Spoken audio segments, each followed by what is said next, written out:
கர்த்தருடைய நாமத்துக்கு மகிமை உண்டாவதாக. கர்த்தர் நம்மோடு பேசுகிற வார்த்தை ஆதியாகமம் 16ஆம் அதிகாரம் 13ஆம் வசனம். அப்பொழுது அவள், என்னை காண்பவரை நானும் இவ்விடத்தில் கண்டேன் அல்லவா என்று சொல்லி தன்னோடு பேசின கர்த்தருக்கு நீர் என்னை காண்கிற தேவன் என்று பெயரிட்டாள். ஆகாரோடு தேவன் பேசினார். அதனால ஆகார் தேவனுக்கு ஒரு பெயரிட்டாங்க. என்ன பெயர் என்றால், நீர் என்னை காண்கிற தேவன். ஆகாரை யாருமே பார்க்கல. சாராளை விட்டு ஆகார் ஓடி வந்ததை ஆபிரகாமுக்கும் தெரியாது, சாராளுக்கும் தெரியாது. ஏன்னா ஆகார் கர்ப்பமா இருக்காங்க. அந்த கர்ப்பத்தின் நிமித்தம் சாராளை அற்பமா நினைத்ததுனால அவங்க வேலையை அதிகப்படுத்தினாங்க. அந்த வேலை பலுவினால அவங்க என்ன செஞ்சுட்டாங்கன்னா, இனி சாராள் கூட இருக்க முடியாது அப்படின்னு சொல்லி ஆபிரகாமுக்கே சொல்லாம ஓடி வந்துட்டாங்க. ஆனா கர்த்தர் பார்த்தார். அந்த நிறைமாத கர்ப்பிணியை கர்த்தர் பார்த்தார். கடினமாய் வேலையை சுமத்தின சாராளுடைய அடிமை பெண்ணை கர்த்தர் பார்த்தார். அதான் கர்த்தர் கேட்கிறார், நீ எங்க இருந்து வர, எங்க போகிற? அவர் பேசுகிற தேவன்.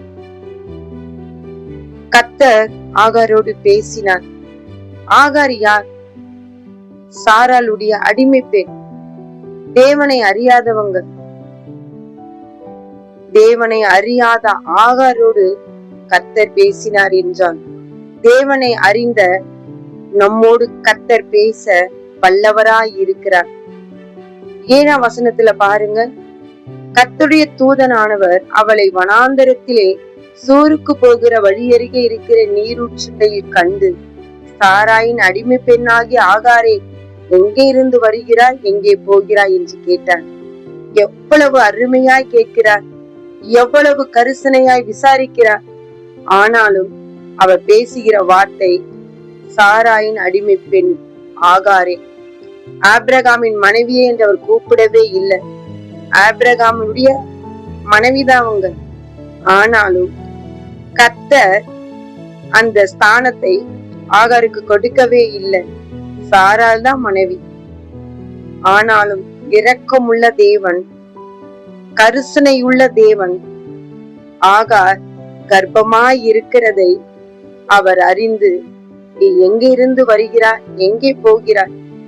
அவங்க சொல்றாங்க, நான் என் நாச்சியாராகிய சாராயை விட்டு ஓடி போகிறேன் என்றால், என் கணவரை விட்டு ஓடி போகிறேன்னு சொல்லல, என்னுடைய நாச்சியாரை விட்டு ஓடி போகிறேன். ஆனாலும் கர்த்தர் சொல்ற, நீ உன் இடத்துக்கே திரும்பி போ, அவள் கையின் கீழே அடங்கியிரு என்றார். சொல்லிட்டு அவர் ஆசீர்வதிக்கிறார் ஆகாரை. நான் உன்னை பெரிய ஜாதியாக்குவேன். எண்ணி முடியாதா இருக்கும் அந்த ஆசீர்வாதங்கள்.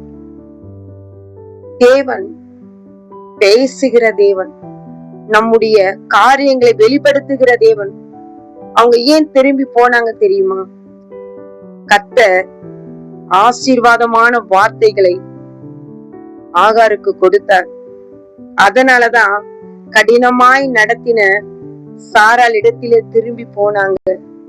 கர்த்தர் நம்மை அவர் காண்கிற தேவன். நம்முடைய வேலை சுமையை காண்கிற தேவன், நம்முடைய வேதனைகளை காண்கிற தேவன். ஆகாரை கண்டு பேசின தேவன் நம்மை காண்கிறார், நம்மோடு பேசுகிறார், நம்மை ஆசீர்வதிக்கிறார். இந்த வார்த்தைகளை கேட்டுக்கொண்டிருக்கிற அருமையான சகோதர சகோதரிகளே, நாம் இருக்கிற இடத்திலே கர்த்தர் நம்மை காண்கிறார். கர்த்தருடைய கண்கள் நம் மீது நோக்கமாய் இருக்கு. நாம் விசுவாசமாய் இந்த வார்த்தைகளுக்கு நாம ஒப்பு கொடுக்கும் பொழுது ஆகாரை ஆசீர்வதித்த தேவன் நம்மையும் ஆசீர்வதிப்பார். ஜெபிக்கலாம். அன்பான பிதாவே, ஆகாரை கண்டது போல எங்களையும் கண்டு நீர் எங்களை ஆசீர்வதித்து எங்கள் பேரை பெருமைப்படுத்துவீராக. உம்முடைய நாம மாத்திரம் மகிமை